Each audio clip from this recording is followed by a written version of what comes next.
most authentic simulation of the wild ever. Louisville called it Islands. Louisville Zoo's Islands exhibit was designed to recreate the active predator and prey environment found on the banks of an Indonesian forest stream. Home to Malayan tapirs, babirusa, siamang, and orangutans, as well as their apex predator, the Sumatran tiger. The hope was that this would reignite the animal's natural hardwired senses. This in turn would lead to greater mental stimulation for both predator and prey, and encourage a more natural existence. Placing natural enemies together in a single exhibit, though, was obviously a delicate issue. In one exhibit, they would create 3 separate rainforest habitats. Then, like musical chairs, the predators and prey would enter adjacent habitats. Each day, the keepers would rotate the animals into the next habitat, using a specially designed travel system. Yeah.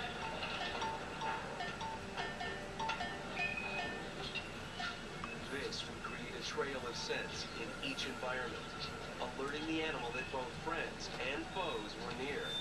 The unique aspects to this particular exhibit is the fact that this is the first time in the world that 5 species rotation has ever been attempted. Architect Arnie Judd saw Islands as a dream project. He had never worked on a zoo exhibit since becoming an architect 8 years earlier. For Arnie, getting this untested rotation was a challenge. There's a series of transfer chutes in the behind the scenes there. Has 5 different animal species that are separated. During the construction, he was in charge of making sure that the exhibit plans were implemented correctly. A tall order, considering that this concept, correctly, had yet to be defined.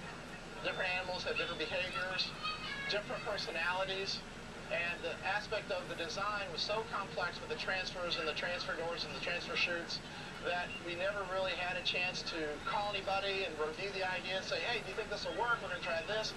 It never been done before. You can't look at any reference material, nothing on the internet, nothing out of a book. So this was just a wild leap of faith. The rotation was designed to move each animal through 3 nearly identical stream bank habitats, each built to withstand the needs, temperaments, and behaviors of all 5 species in mind. There's also a special 4th habitat, an indoor 2-story day room that could be used both in the rotation sequence or as a standalone habitat where keepers could demonstrate training methods. Throughout the exhibit, the travel system was designed with flexibility in mind so as to move both predators and prey safely and stress-free. You had to protect the animals from each other, you had to protect the keepers from the animals, and be safe for both.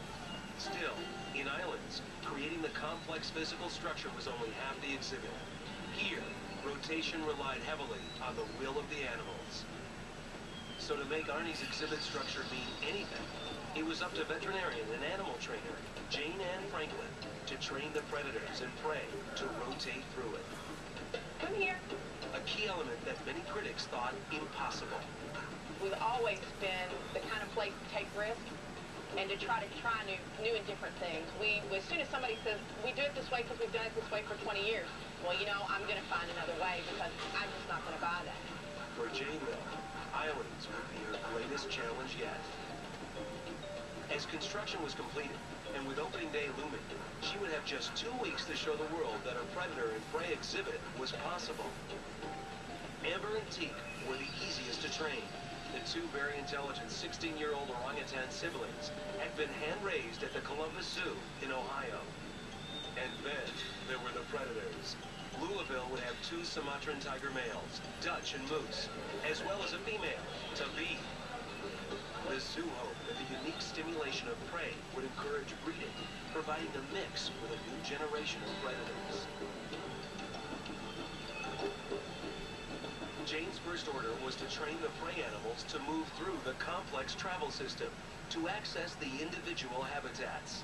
To do this, the team worked extensively with the behind-the-scenes shoots to foster a trusting relationship with the animals so that they felt safe as they moved through the exhibit. Come here. In our training, you'll hear blowing a whistle, and that's telling them they did the correct thing. They've learned that associates something good's going to happen. Keith, you ready to go out?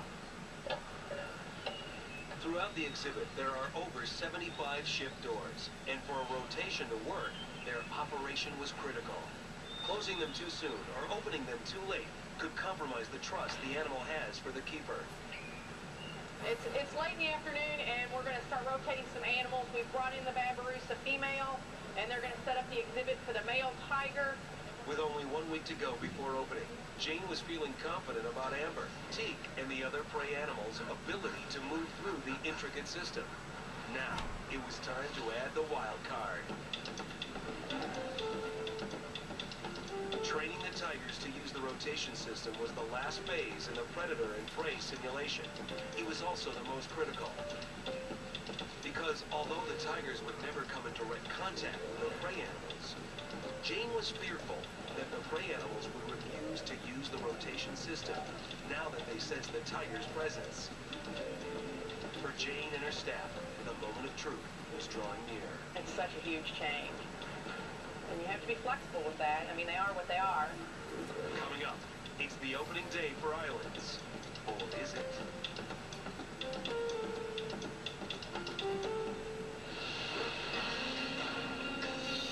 Jane, the staff, and animals are in turmoil. Is anybody ready to move? You guys ready to go? Was Predator and Prey meant to be? Or would Islands be the Zoo World's first big budget epic turned box office flop? That's next on Ultimate Zoo.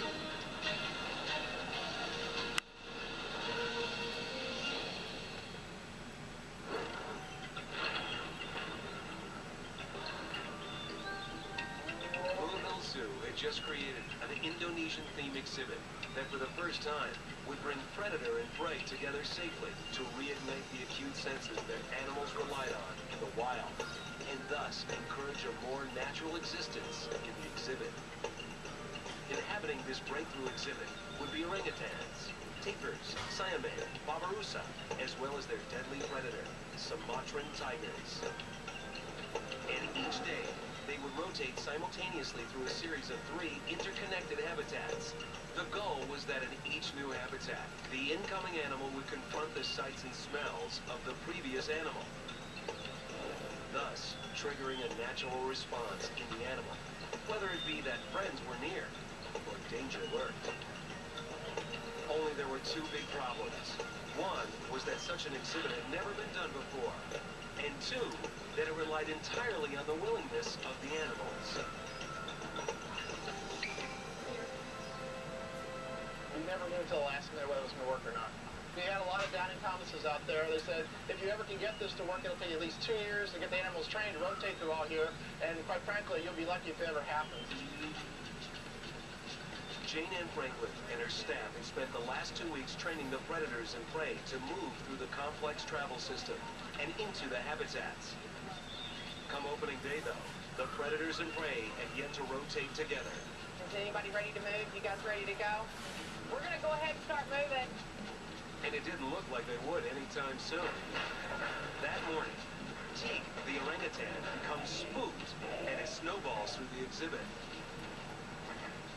They're expressing concern. You know, that this is not right. This tiger shouldn't be here, and I don't want to get any closer to it. For the animals, though, comfort comes from a strong relationship with the keepers. And sure enough, soon Teak calms down and continues into Habitat 1. Next, Dutch the Sumatran tiger moves next door into Habitat 2. And then, once the tiger is safely inside, the staff brings out the tapir and the siamang for Habitat 3.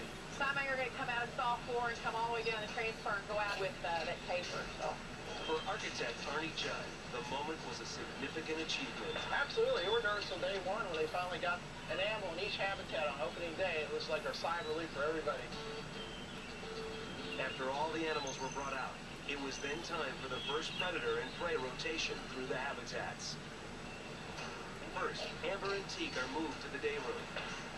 Then, Dutch shifts into Habitat 1. Here, he immediately picks up a scent and prowls for its source. While he won't find it, the smells give him something to stalk, and he marks the territory as his own. an instinctual behavior that he would only otherwise be able to exhibit in the wild.